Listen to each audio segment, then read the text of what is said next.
It's not that a house is unaffordable. It's just that a bird's nest is more cost-effective. Its elevated design not only helps to avoid venomous creatures and wild beasts, but also offers a chance to enjoy the beautiful mountain scenery at any time. Even the way you leave is this stylish. So today, Aiken has decided to think outside the box. His target is this large tree at a height of 2.5 meters. The sturdy trunk and its well-formed branches make it the perfect choice for building a shelter. Aiken immediately gathered numerous young saplings. Since there isn't much room to work up in the tree, he decides to build the shelter's main frame on the ground first. First, he sharpens the tops of the wooden poles and arranges them to form the shelter's outline. Next, he weaves flexible branches around them. Once they are perfectly intertwined and brought together, an elegant cylindrical frame takes shape. As we all know, a circular shape distributes forces evenly. By firmly securing all the surrounding vines, it becomes incredibly sturdy from every angle. He then seals off one side with more branches. Awkwardly, the unfinished structure looks a bit like a large pigsty. Since wild animals often roam the forest, it's essential to learn how to build a home in the trees like a monkey. But transporting a frame weighing several hundred pounds up there is no easy task. So, Aiken takes out a rope and begins to climb with silky smooth agility. He secures a pulley to the thickest branch. Aiken intended to use his own body weight to hoist the frame, but it turns out he overestimated his own weight.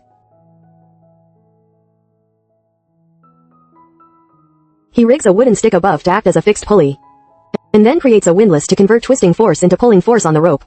Round and round it goes, and the pigsty starts to rise.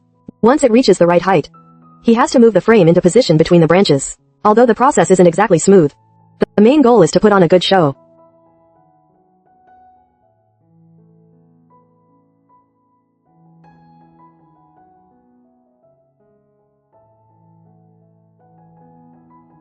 He continues to reinforce the frame. After that, he makes a circular frame. After that, he makes a circle. If I'm not mistaken, this will be the entrance.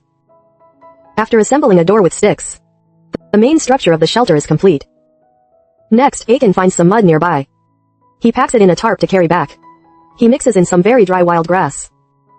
This will improve the texture of the clay, turning it into daub. The next task is to fill the gaps in the framework. Although this process is tedious, Aiken seems to be enjoying it immensely. After all, playing with mud is second nature to every boy. He may not be able to fly a plane or carry a cannon, but building a simple bird's nest is a piece of cake. After plastering the inside with a layer of daub, he covers the outside with a thick layer of leaves. This double layer of insulation will make it much warmer. It's as cozy as getting a big bear hug. He lays down grass on the floor for a mattress. Lying down on it is, in a word, amazing. After fitting the door with a prop stick to hold it open, Aiken's stomach starts to grumble. He cuts fresh pork into generous chunks. Then, he stir-fries it with various vegetables. Next, he takes out a vintage 82 pumpkin and stuffs all the ingredients inside it. He wraps it in foil and roasts it for a mystical 49 minutes. And just like that, a simple beggar's pumpkin is ready. Now it's time to eat until he's completely stuffed. After eating his fill, it's time for some light calisthenics. At this height, it's unlikely any animals can climb up. Although the space inside the shelter isn't generous, it's quite cozy once a candle is lit. If this were the Stone Age, he could probably start his own Aiken tribe.